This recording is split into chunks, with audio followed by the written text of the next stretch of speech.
thank you for being here, Tessa. I Yeah, thank you so much for having me. I'm excited to show your work because it is well, it's not so much a trend anymore. It's been going on for a while, but most definitely the idea that even the oldest RVs that seem to not have potential can turn into something beautiful with the work that you do. So I'm just thrilled to show the before and afters and the things like I'm I have an imagination, but not near the imagination that you do when it comes to renovation. So thanks for being here. Yeah, absolutely. So let's talk about how you got started in it.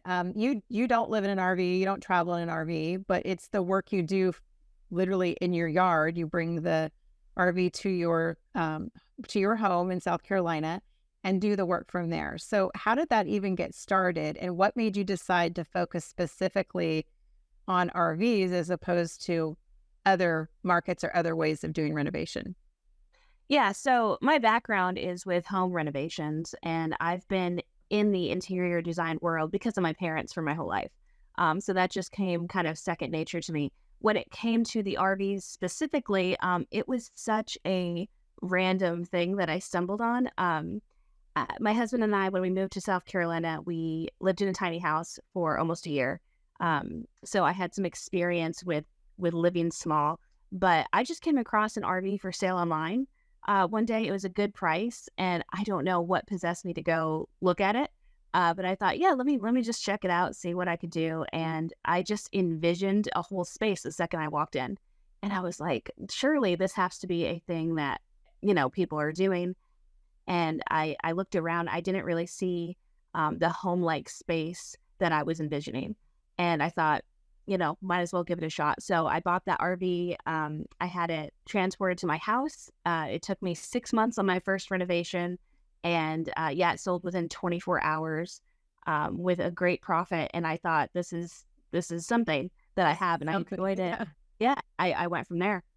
So you walked in and you saw the space. So, it's not like you can knock out walls and things like you can with, you can't do that, I'm guessing. I don't think you can. Yeah, yeah. You're going to work with the space you have, but you still saw it as it could be a completely different space. I am a firm believer in making sure the room you're in feels good, however that is. And, what we can do, like down to the pillows and the blankets and all the things. So staging it is one thing, but taking it, really changing the cabinetry, the furniture. A lot of people think RVs are limited to how they come, and they're just not. And you proved that. So did you even know you knew from houses, but did you know what are the limitations of an RV renovation compared to, a home? So, because you got to work with what you've got. Right.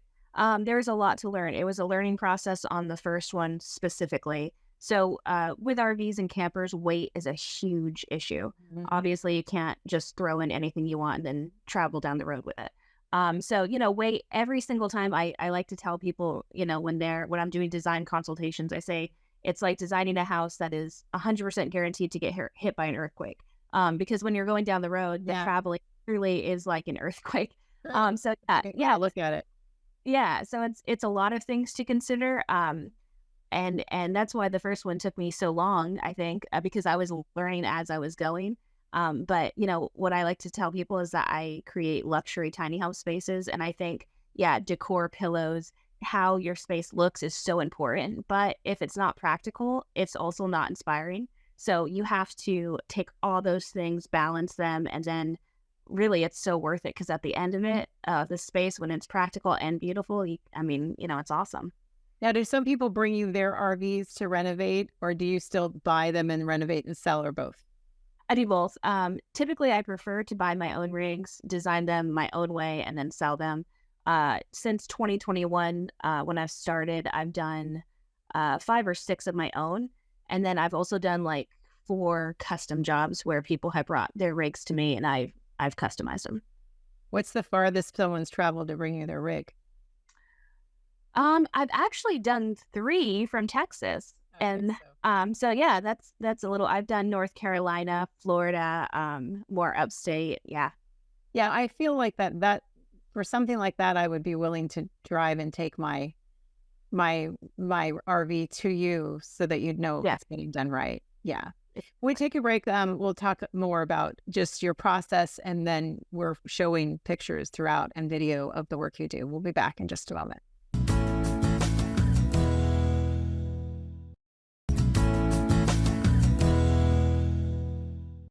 We're back with Tessa from Alchemy Renovations, and we're talking about your RV renovations. So you talked about living in a tiny house with your husband and kind of getting an idea of that small space. I stayed in a tiny house when I was on one of the tours I've traveled interviewing people throughout the country, and it was in the Catskills, and it was probably a little bigger than a tiny house, but the space was in a way that, like, the bedrooms were up high, but you couldn't stand there. Right. There's some things that I look for, like if I were to buy an RV, I'd want to be able to have the bed made all the time. Maybe Murphy bed, but probably have the bed made all the time. I want to be able to stand in every space within the RV or the tiny house. And so, but I feel like I kept saying, I want to live in a tiny house someday. I want to live in a tiny house someday. And like you, having done it, I think I could do it. I could do it. I think I'd have to have another building where, like, my family comes and I entertain, and, there's a big kitchen and maybe a big family room or something so that you can have that space. But really narrowing it down. So do you work a lot with people who are taking that leap from going to a big space to the small space and maybe even living in it full time? I mean, you really want the space to look how you want it to look and feel how you want it to feel when you're doing that. Yeah, definitely. I think a lot of my clients are, they're all adventurous. A lot of them love travel, and that's kind of why they choose me because for the most part, they're using them for permanent living. Some of them are about to, actually, one of them is about to Airbnb it out, use it as like a extra income property. And then I'd say about 50-50 are traveling in them full time. So yeah, there's lots of things. I design every single rig to travel though. So if they want to live in a place for a couple months and then move it around, that's always something that they could do. Where do you even start? So for someone watching who thinks, oh, I could do this myself. And, you could. There's a learning curve, I'm sure. You did it yourself the first time. There's always a first time for everything. But where do you even start? Do you work your way up from the floor up? Is it painting the walls? How do you even know where to start when you walk into a place that needs a complete renovation? That's a great question. I think I start in different places for different spaces. Because they're so different, each one of them. But one thing I do recommend with RV renovations in particular is just sticking to one whole room at a time. It's very easy to get overwhelmed in a small space, not just mentally, but also, you have to organize your things and you're working out of a small space. So doing one room at a time. And really, I think the most important thing is having a full plan before you get started. Once you have that kind of in front of you, you know what needs to be done, and you can set yourself, a to-do list and stay organized. It's so much easier. And do you contract some of the work, or so like there has to be electrical, the cabinetry, how much of it do you do yourself and how much do you contract? And is it hard to find contractors who can help with RVs specifically as opposed to homes? I'm sure it is. I do 110% myself. 100%. So I do all the electrical, flooring, plumbing. I rip everything out. Demo week's really fun. Did you know how to do that before the RVs, or did you contract out for the houses? No, we did that for the houses too. My husband and I we bought a house in 1960, totally gutted that. So I grew up with parents who always bought fixer-uppers. So like demo week's always been fun for me. But yeah, no, it's a learning process, but I do all the work myself, except for bringing in my sofas. I usually get my husband to help because those are heavy. But yeah. And when you're doing a renovation for someone, I guess you bring in the furniture too, because it's got to work for the space. Yeah. The tables out and things like that, or do you order them to fit? That's what I was just thinking about. The table spaces are a big deal. Like, yeah, the tables lay down or they don't. Is there a place that you order those from, or are those something your husband and you build, or how do you? No, my furniture. Oh, kind of both. I mainly buy things to fit the space. So my buying process takes weeks. It's not as simple as like Googling cute table and buying it, because there are so many things to consider, including fitting it to the door.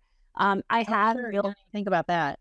Yeah, and I have built furniture custom, but I'd say 80% is buying things and finding the right pieces to go in.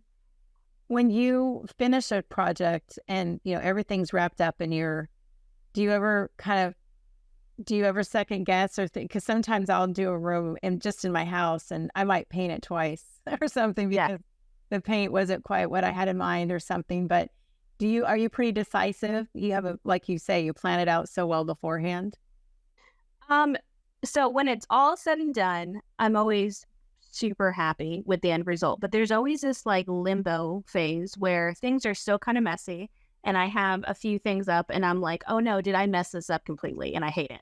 I always go through that. And my husband always reminds me, like, hey, you always go through this. Just hang on a second, trust the process. And but yeah, no, of course, there's never a project that I'm just like 100% secure about. There's always parts where you're iffy. But I think being able to accept that before you get started and knowing that sometimes you do have to change a paint color, you do have to redo something, and that's okay. It's worth it at the end.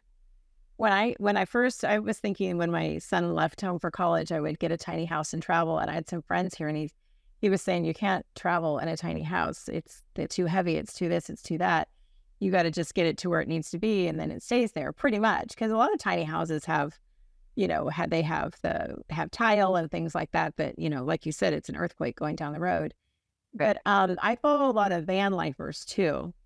And do you do vans too, or is there a reason you stick to RVs instead of vans? Because they seem very similar to me in terms of like how you can really transform the space.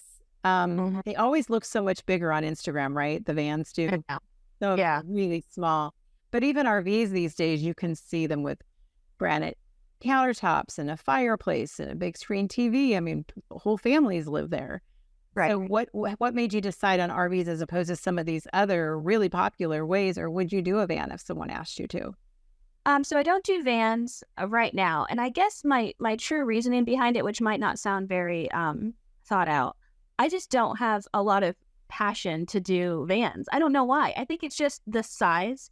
I like the idea of tiny living. I like keeping things minimalistic, but I also really like having like tall ceilings and having like more Space. space to walk around. Yeah. And so I'm really passionate about designing that amount of space. And right now, at least, I'm just, not feeling it for the whole van thing. I think it's so cool when people do it. I love seeing the designs. But yeah, that's just kind of where I'm at. What's the smallest and what's the largest RV you've renovated? The smallest one was 25 feet. So you can pull it with, a decent sized SUV. And then the largest one I actually just sold and it headed to, where did it go? Indiana. And it was almost 40 feet. And it was a fifth wheel. So you have, 10-foot tall ceilings, huge kitchen. It really felt like a house inside.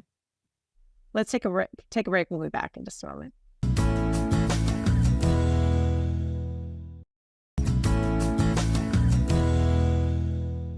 We're back talking with Tessa Terry from Alchemy Renovations, and you specialize in RVs.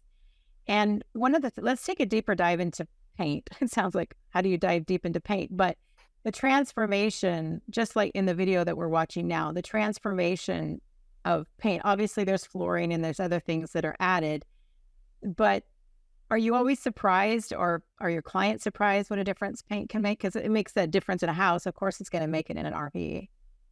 Oh, yeah. Yeah. I mean, it's such a stark contrast, especially I think with RVs because they're so dark to begin with. So, I mean, any paint would make a huge difference. But when you just, get those colors that really feel like a home-like space, I try to avoid using just stark white colors. I try to add some depth. And there's a lot of thought put in between, my shades of paint and stuff. But yeah, it makes a huge difference. I think I used to, a couple of times I was just helping friends with their house and I would just do like a room a day. Yeah. And that's what I called it, a room a day. And it wasn't something I was doing full time. It was just something I would do to help friends. And it was fun. And I always started with the paint, with the paint. And then you just build around that, like Right. It's your foundation. gunmetal gray. And that's different than having some other gray. It changes the accents and the other things that you add to the room. Definitely. Yeah. So talk about then this other, we have this, these two pictures here, the before and after of this kitchen. So when I look at this island, is that tile along the side of the island, or what is that in the white and before and after? Yeah, so the way that kitchen works in particular is the kitchen is a slide out. So half of the kitchen where the stove is actually comes in over the island. Okay. So yeah, so it's kind of cool watching that happen. But that tile in particular is actually adhesive tile, but it's 3D. So even sitting next to it, it looks like real tile. However, since there's so much of it, again, weight's a really big issue. That's what I was So wondering. I thought that looks that's like tile to me. So yeah, yeah, it that's does, the and it point. does in real life too, yeah, but it stays on, and then, like, the countertops, I hand painted those, and I pour epoxy over it, so they look like genuine marble countertops, but again, they're the same weight as, like, laminate. Oh, so I follow someone on Instagram who does those projects, and she'll show you step by step, and then there's bubbles, so then she has to sand it and start over. I mean, it's a lot of work. Yeah. But I guess just like any skill, especially what you're doing, once you learn it and you can duplicate that to any job, I mean, you can look at a countertop and say, I can fix that. Oh, yeah. They can fix The first time I did the countertops in particular, it was so daunting. I mean, it's, like, horrifying working with epoxy because the bubbles and, like, things that can go wrong, you're working on a time limit.